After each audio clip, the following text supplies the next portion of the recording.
Guys, welcome back to my naturally aspirated single cam journey.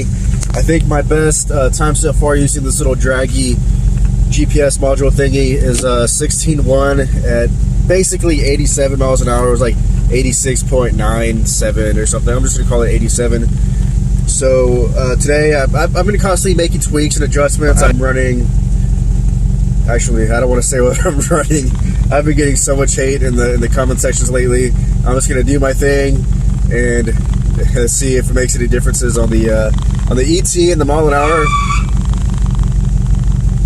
That was a security guard pulling the handbrake in front of me.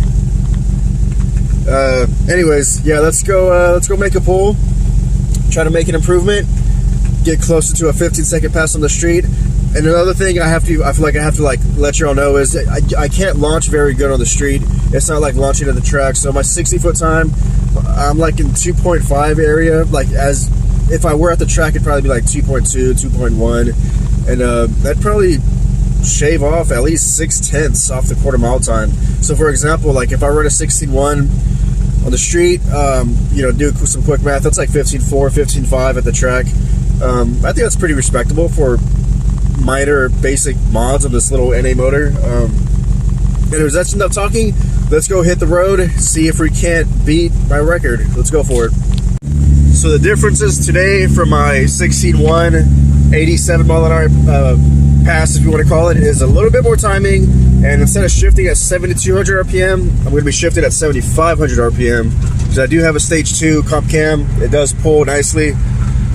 But I am on stock valve train, so I don't want to push it too far. But I've had some successful runs at 7,500, so I'm confident it's gonna be okay.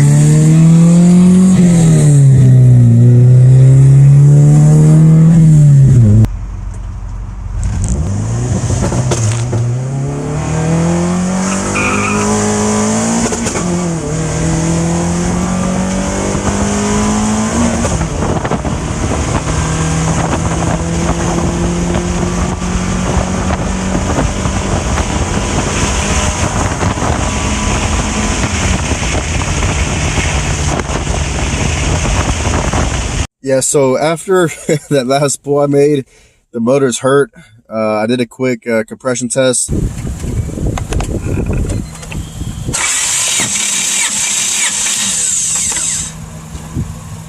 And 3 and 4 are low in compression, 1 and 2 are good. They have good compression.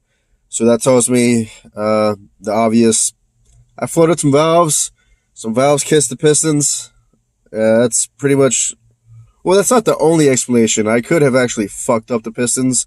That would mean that this whole NA single cam build is officially over, and that would mean that I'm going to go ahead and start working on the B20 Vtec swap. But I feel like I'm nowhere near reaching the potential of this single cam yet. So I think I kind of jumped the gun on assuming that the valves floated and contacted the pistons. Everything looked good. I looked at the top of the pistons. There was no signs of contact marks. The valves, there's no signs of contact marks. They're still sealing up nice and good. This is just like a quick kind of getaway. I checked the valve seats. I just fill them up with liquid, see if they leak down. They're all holding nice and tight. If they're leaking, it would bleed right down.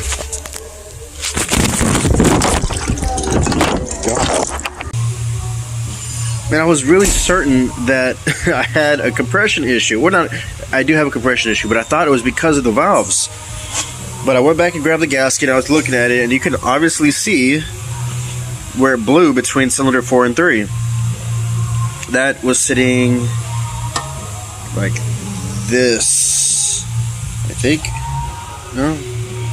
Yeah. Yeah, 3 and 4 right here. So it's leaking between the pistons. Every time I blow a head gasket, it's always been between the compression ring and a coolant passage. So, you know, I would be pushing coolant, be losing coolant. I'd always have to be topping it off and stuff like that. This is the first time I blow a gasket between the pistons right there. I think this one was right behind it, because I did do a compression test and only 3 and 4 were dead, 1 and 2 were good. So that's pretty bad. This one was right behind it. I was about to lose that one too. And this one was right behind it. So What that basically tells me is that I got a little bit too greedy with the timing, because I was running at wide open throttle on Vtec. I was probably, I don't know, 27 degrees of timing, and I must have put 100 pulls through it with no issues. I got greedy, and I think I ended up at like 29 degrees wide open in Vtec, and at 29 I only had a handful of pulls before it gave me issues. So I think it's safe to conclude that 29 is way too much with these high compression P29 pistons. 27 degrees seems to be safe because I made a lot of pulls. Even though 29 degrees felt better, you know, to the butt dyno, the head gasket just couldn't take it.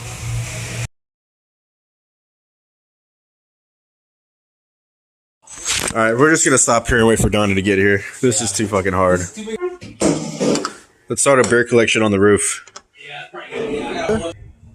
Where's he at? Oh, oh, nice.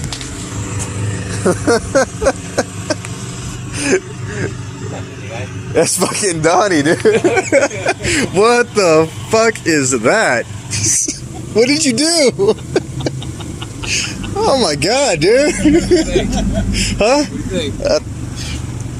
I think it looks fucking badass. We were thinking it was a pizza guy. Life in a world that keeps changing.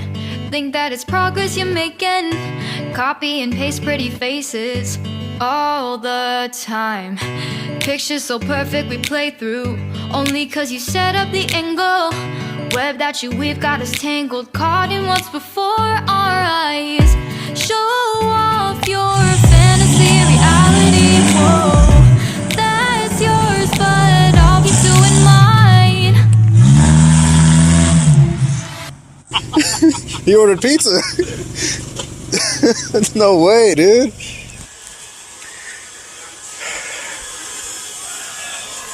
Thanks, Donnie. You're welcome.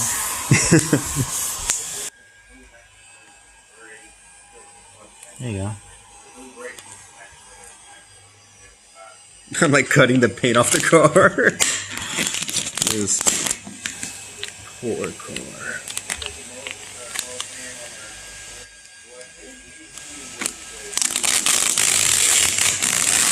Oh, that's so satisfying. Oh god, you missed it. Not when I do it. Careful.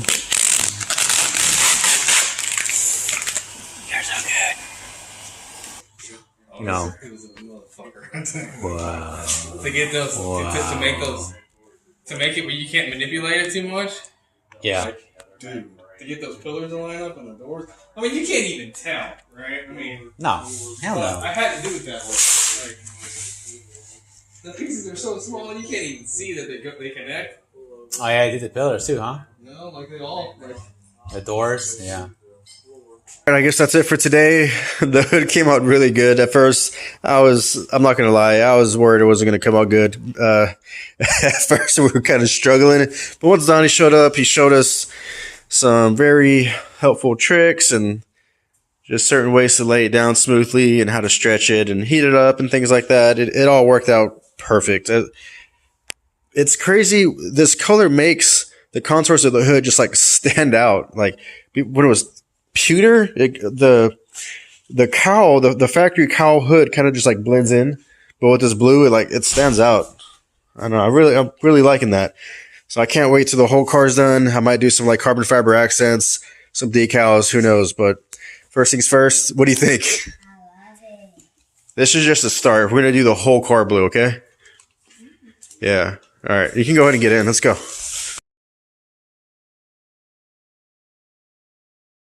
So I was over here like cleaning up the head, like scrubbing it down and cleaning out the ports and stuff. And I was thinking this could possibly be the last time I pull the head off of this motor before I start going with the B20 Vtec swap.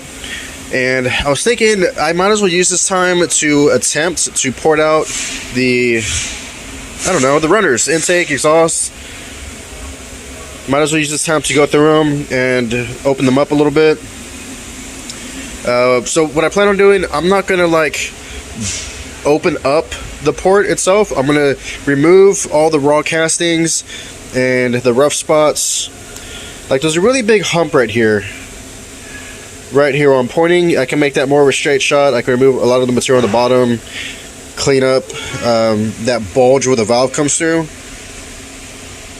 And you see this line on the side, you can just clean that up too. Basically, I'm going to remove the raw finish and remove a lot of this big hump on the bottom. I can remove a lot of material right there.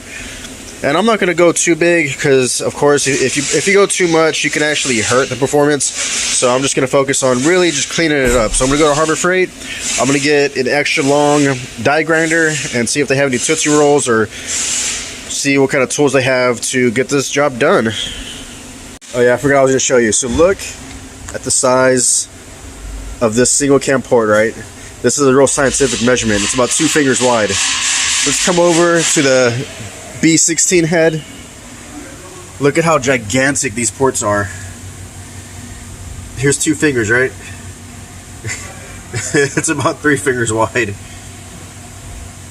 That's insane. The B16 head, the runners are huge. Or I don't know about the ports. The intake port holes are freaking huge compared to your single cam. So I thought that was kind of funny. Puts into perspective like how tiny these ports are.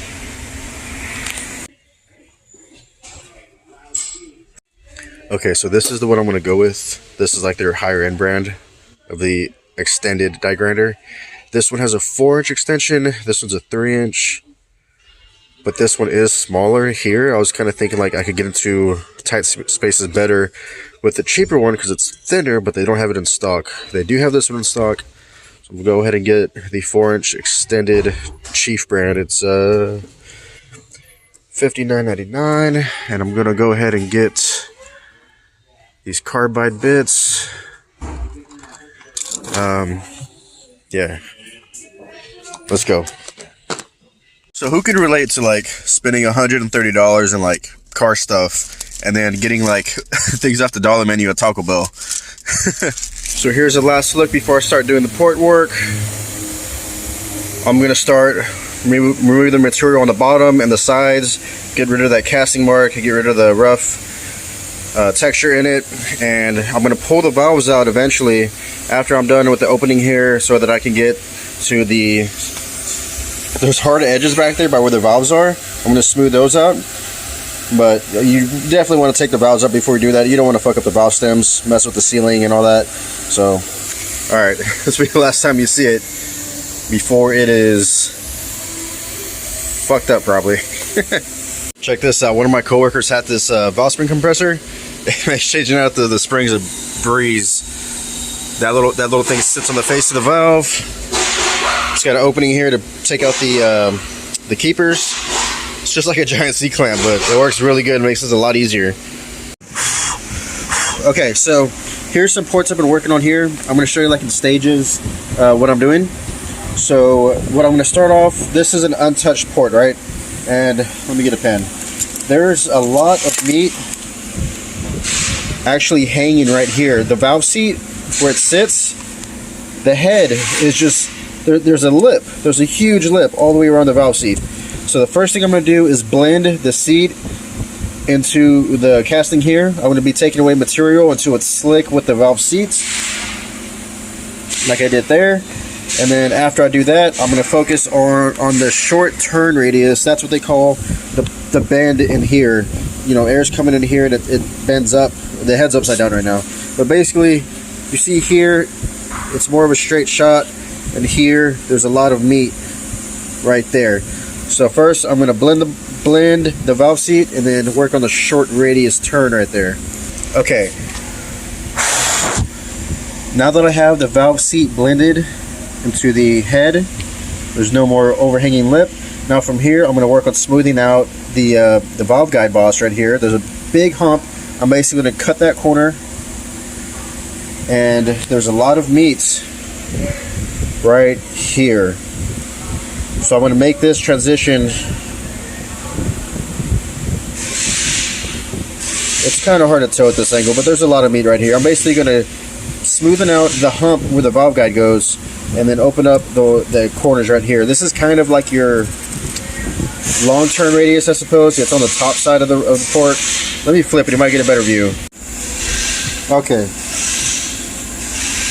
Here we go. So what I'm going to do is get rid of this bulge. I'm going to this is a bigger bulge than what it looks like. I'm going to get rid of this, smoothing out the valve guide right here, and then right here, there's a sharp edge right here. I'm going to smoothen that out and just make it a consistent, smooth opening to the valve. Well, there we go. I smoothed out all the sharp edges on the back side of the bowl. Now it's just like a smooth transition. This isn't like the final stage. This is like roughing it in. I still got to go over it with some sandpaper. So from here, what I can focus on is working on the short turn, which is going to be all the meat right here.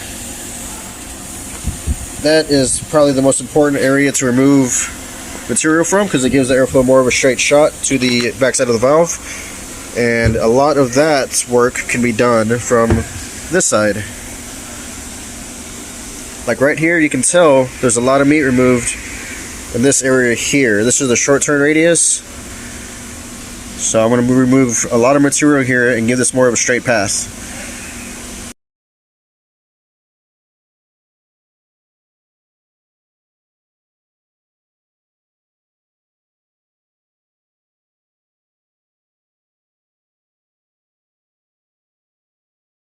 So I really wanted to end this video with the Civic back on the road, but I have so much going on right now.